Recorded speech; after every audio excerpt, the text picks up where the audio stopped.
Now I'm starting.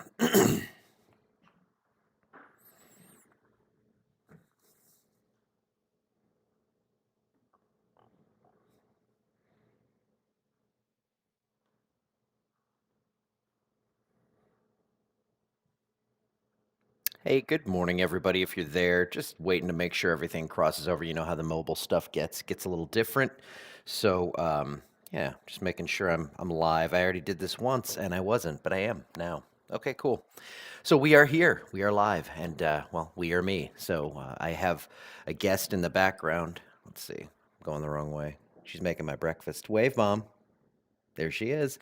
That's the lady who's always in here commenting. She won't be today because she is cooking some breakfast, and we are flying out bright and early in the morning. And Bear, you better not come up here. We have another cat here. There's always a cat disrupting. He's just watching though. He's being a good boy, so we're good there. Okay, so that's the story of my life. I fly back tomorrow, but wanted to do a live update here from St. Louis or the St. Louis area. We're actually out here a little west of St. Louis. So there's Toledo Bend, though, because that's where most of you are closer to than St. Louis at this point. A lot of heavy rain out west of this area, of that area. Overnight, I posted about that, the big time rains and flooding going on in Texas yet again. And that's all going to continue. It looks like we're going to see at least some heavy rain continuing out that way. And then we're going to get the scattered stuff here, but then we're really watching that big blob of tropical moisture that's off the East Coast now, about to cross Florida, and then it's going to kick back to the west. Alexandria, just a few little clouds out there. Not much going on this morning, but it's kind of the same old thing here. We get scattered storms during the day, and those scattered storms are going to they're going to produce some brief heavy rainfall, and that's going to be about it. So all right, making sure we're there. Hey, I see. Hi, Ann. Hi, Carolyn. Nice to see y'all. Out west, we have the flood warnings yet again. It looks like the same area. It's a little bit north of Kerrville and Hunt and all those areas that were hit so hard on the Guadalupe River. Unfortunately, though, we do see some of those storms reforming down south into that area, so we'll be watching that closely.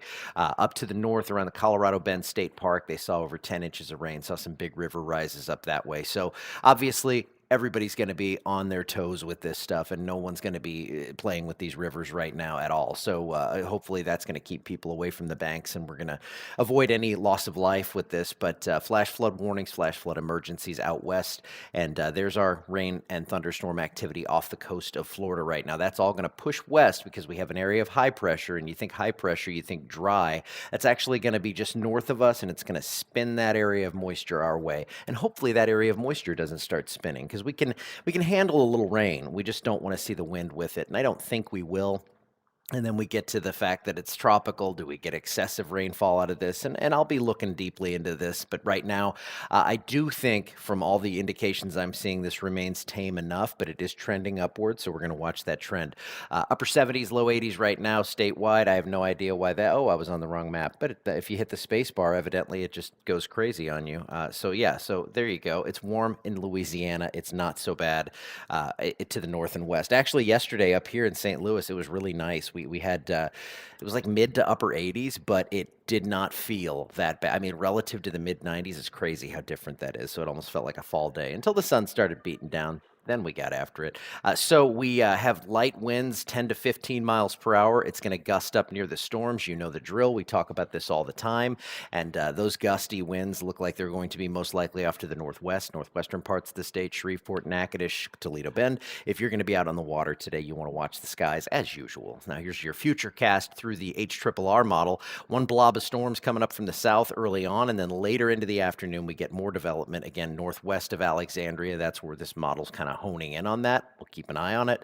These models aren't going to hit things exactly, but we are going to see some coverage of storms today, and I'm thinking about 60% on that. And there's actually a marginal risk for severe weather, so that's kind of been a rarity lately. We haven't had an actual risk, and of course, I'm here. I'm not going to be covering it. You know the beauty of that. Tom's there. He's got you covered if we see anything significant blow up, and he'll be streaming. Actually, I don't know if he'll be streaming later today because typically I take Sundays, and typically I do it in the evening, but up here, I'm up early. I'm doing it here in the morning. Get that done, and we're going to go run around town and see what what kind of trouble we can get into. Low to mid 90s for today on the day planner. Scattered storms. If we get these storms to pop earlier, you could stay a little bit cooler. Now, the National Hurricane Center has a tropical outlook, about a 20% chance on this developing. The European model is now up to a 30% chance that we see a tropical depression form. So we could see slow rise in those numbers over the next few days. This does not look like a fast developer. Its proximity to land is going to be pretty close. Now, a couple of those ensembles that keep it further south, they give us a little bit more robust development, but so far it seems like most of this stuff is going to have this tracking within 100 miles of the coast, and then it's going to come in somewhere around New Orleans as a tropical system or not. And when I say a tropical system, if we slap a name on this thing and it has 40-mile-per-hour winds, we're not worried about the wind so much as we are the rainfall. So this is what it looks like on that GFS model, and just the scattered stuff lingering the next few days. And then, oh, thanks. There we go. That's service I like right there. Breakfast is served. I'll wait to eat it until after we're done here. But those the bands of moisture around that system, they're going to push to the west. Ooh, that smells good. And then so that's going to get close to us by about Thursday. So Thursday into Friday, that's kind of the transition zone, and you can see those showers and storms. It doesn't look much different on this run, but I do think we are going to see some pretty hefty rainfall from about Thursday through Sunday, maybe Monday. We'll be watching that and see, if it gets a name. It's not out of the realm of possibility that happens, but I really think it's just going to be a lot of rain from around the end of the week through next weekend. So 1 to 2 inches of rain through about Saturday. I think this is a little low. I think down to the southeast, we're going to see a little bit more. And then everything does come up overhead. And one of the interesting things in the extended models, and I'll talk about this more in just a second, is that it looks like we possibly have another type of system like this that could develop. Again, not a major tropical entity that's going to, be a hurricane or something like that, but something that could bring us another slug of moisture after this one. It's way far out there, though. 60% coverage today. Then we take a little break. Tuesday and Wednesday look toasty and pretty dry. And then Friday and Saturday, that's when the rain chances really do come up. And I think we see that chance for some heavy rainfall. Above normal temperatures, July 21st to the 27th. We are cruising through summer now. We are almost a month into this, so we are going to eventually be back to that nice, comfy, cozy fall weather that I like so much. And above normal precipitation, as I said, after this slug of moisture comes through, possibly we do get another one in that 10 to 12 day time frame, maybe a little beyond that. It's far out. We're not great with the things that are that far out, but we'll be watching that closely, and we will let you know if we have any updates. Now, we fly out of here very early tomorrow, 6 a.m., so there will be no live update in the morning. I think we get in 1, 2, something like that. So maybe I'll take over for the afternoon for Tom, and we'll see how that goes. But I'll see you at some point soon, either tomorrow afternoon or Tuesday morning, and I hope you have a wonderful Sunday. I'll see you later.